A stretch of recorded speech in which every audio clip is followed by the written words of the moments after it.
Vi ska gå in och träffa Bashar här. Han tränar på det här gymmet hela tiden. Jag träffar sina kompisar där, går dit efter skolan. Så att vad jag förstår så är han mer på gymmet än hemma. Så att vill man träffa honom ska man träffa honom här, helt enkelt. Alla lär sig språk på olika sätt. Här möter du 8 ungdomar som utmanas för att bli bättre på svenska och hitta sin väg för att nå sina drömmar.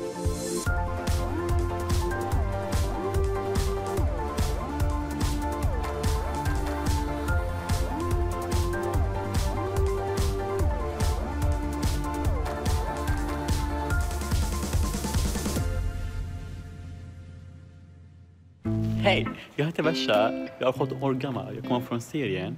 Med dröm att vara en skådespelare, fotomodell och förebild för andra ungdomar. Jag har bott i Sverige typ 2,5 år. Sista året, krigen har börjat bli nära oss. Därför har vi flyttat där. Och de har bombat typ nära lägenheten som vi bor i. Jag mår inte dåligt. Det blir lite deprimerad, rädd. Kan du gå i gatan själv? Hej, tjej. Hur är läget? Bra, här. Jo, det är fint. Det är bara bra. Hur går det? Bra? Ja. Vad tungt det ser ut. Ja. Vad väger de här? 20? 60 med par. Okej, just det. 60 totalt. Bevisa, hur kör du marklyft? Dina... Vad är det? Jag har kommit till Sverige här och jag bara... Här ska jag börja mitt nytt liv. Här kommer jag trivs. Här kommer jag bygga min framtid. Och här tänkte jag att jag kan vara mig själv. Nej, det räcker nog. I Sverige har jag börjat träna. Det är första gången i mitt liv. Från början har jag bara tränat 4 gånger per en vecka. Men jag bara, nej, det inte räcker. Jag har börjat träna varje dag. Det är mitt andra hem. Så du ville bli fotomodell? Ja. Och sen så drömmer du om att bli skådespelare också. Det tänker jag är bra. Alltså det är väl en bra grej med skådespeleri. Så att man tränar ju ganska mycket svenska när man kör skådespeleri. Eller hur? Ja, jag gillar att stå framför kameran och göra några saker. Jag gillar kameran, jag gillar den här grejen. Jag gillar... Det är en grej av min personlighet. Men vet du om att det finns sån här kurs i improvisationsteater? Aha. Vet du vad improvisation? Nej. Improvisation, det betyder att man inte har något manus. Man har ingen text utan man bara hittar på. Man bara kommer på idéer och så kör man. Skulle du vilja prova en sån kurs? Ja, det ska vara cool.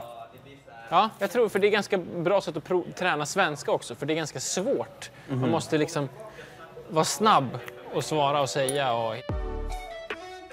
Gud! Nej, det går inte. Gud. Kan jag hjälpa till? Ja, det vore bra.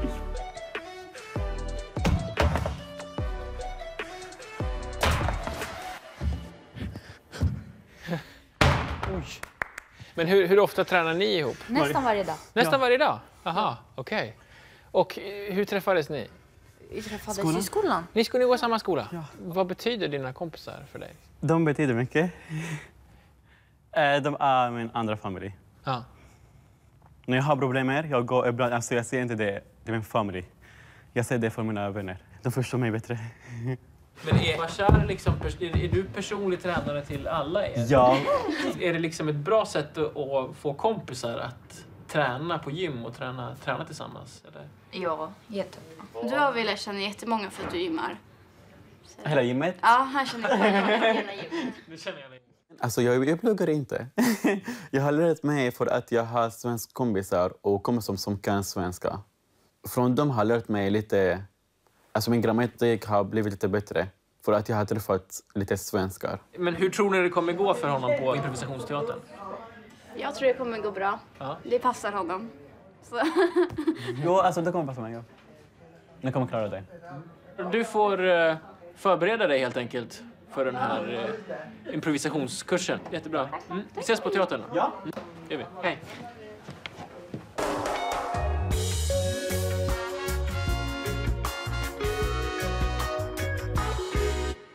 Det svenska ordet jaha kan betyda väldigt många olika saker beroende på hur man säger det. Jaha. Det kan till exempel betyda att man är förvånad. Jaha. Eller att man är besviken. Jaha.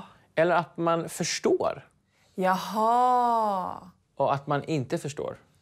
Jaha. Eller så kan det betyda att man inte bryr sig om vad den andra pratar om. Jaha. Så vad jag försöker säga är alltså att det är viktigt vad man säger, men det är också viktigt hur man säger det. Jaha. Ja. Så man kan till exempel härma svenska som man hör på radio eller i filmer eller på tv. Och med det så sätter vi punkt för den här sändningen och säger på återseende 18:00. På återseende 18:00.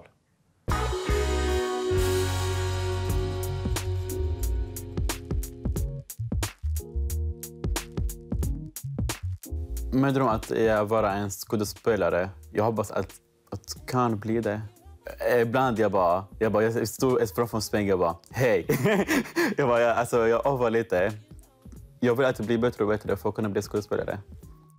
Ja, nu är det ju snart dags för dig att köra improvisationsteater. Men jag tänkte först bara innan vi går in så tänkte jag vi värmer upp lite. Bara lite skådespelarövningar. Det här är en knut. En knut. Jag knyter en knut. Knuten är knuten. Ja. Förstår du? Det är så, jag förstår. Det betyder som så här, maten är lagad eller vattnet är kokat. Fast knuten är knuten. Och det är jätteviktigt skillnaden i uttal där. Hör du min betoning? Ja. Kan du säga knuten är knuten? Det är samma sak. Säg det igen. Knuten är knuten. Knuten är knuten. Precis, Aha. exakt. För om man säger knuten är knuten, det förstår man ingenting. Och samma sak om du säger knuten är knuten, det förstår man inte heller. Man måste säga knuten är knuten med sån betoning. Men man kan ju fortfarande säga knuten är knuten på många olika sätt. Om du är skådespelare till exempel så måste du kunna säga det på olika sätt för att mena olika saker. Förstår du hur jag menar? Om jag är lättad, att det är så här, jag är lättad, så säger jag säger knuten är knuten. Men om jag är rädd så kanske jag säger knuten är knuten. Så jag tänker att vi ska säga knuten är knuten på många olika sätt. Och så ska den andra gissa vilket man valde. Knuten. Ledsen? Ja. Yeah. Knuten är knuten! Arg, precis. Knuten. Jag är glad. Ja. Bra. Ja. Knuten är knuten. Överraskad, precis. Knuten. Är det besviken? Trött. Ja. Det låter lite som att det var jobbigt att knyta den. Snyggt. Bra. Du tränar ju väldigt mycket muskler. Liksom. Men det finns ju också muskler i munnen som man behöver träna för att kunna säga ljud. Så jag tänker, jag har bara några sådana meningar som är liksom svåra att säga. Min största problem är BP. Okej, skillnaden mellan... Jag säger babber. Jaha, istället för papper. Papper. Ja. Men jag säger babber. Okej. En jättebra för att träna P. Packa pappas kappsäck. Packa pappas kappsäck. Kappsäck. Ja. Packa pappas kappsäck. Precis. Så den kan du liksom stå framför spegeln och bara packa pappas kappsäck. Okej, säg det då. Det är turkiska ord. Ja. Bukuşe kuş köşesi, bukuşe yaz köşesi, elimde su köşesi. Ja, absolut. Inga problem. Bukuşe Kuş köşesi. köşesi. Bukuşe yaz köşesi. Bukuşe yaz köşesi. Elimde su köşesi. Elimde su. Så. Du kan inte det? Vad är det för något? Så. Men vad gör jag fel? Du säger så. Ja. Det är så. Så. För jag hör inte skillnad och jag vet inte vad skillnaden är riktigt. Om det finns liksom, om det är ljud i det nya språket som man inte ens hör, man har aldrig hört dem och hör inte när man gör fel eller rätt. Det är ju jättesvårt och då behöver man ju träna på att lyssna och på att härma. Lära sig skillnaden och sen kunna göra skillnaden. Bra. Nu tror jag det är dags för teater.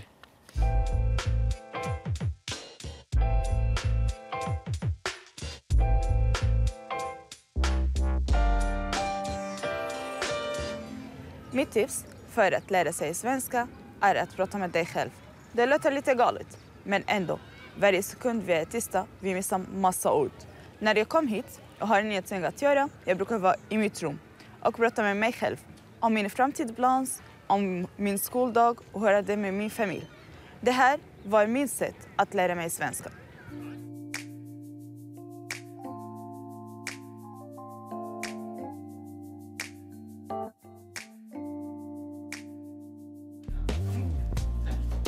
Ja, du kan sätta dig. Hej. Jag kände, jag var stress och rädd. Nej. Jag ville prata med dem som är där. Jag bara, kan ni prata lite svenska med mig? Adesso parla Sentén. سنتين Två. وكيف حابب السويد؟ Och sen jag träffade en från Palestina. Hon var jättesnäll tjej. När jag har hittat henne, jag bara, hon ska hjälpa mig. Ja, jag heter My. Jag heter Anders. Vi ska börja med att ge varandra presenter. Så para ihop er 2 och 2 och ge varandra presenter och bli riktigt glad för vad ni får.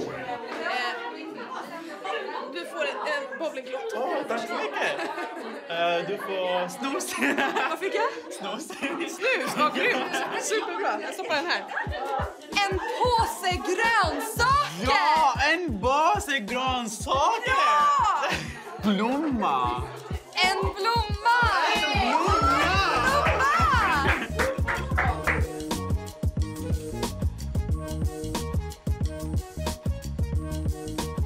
Jag känner liksom att det är bra sätt för att man läsa en svenska.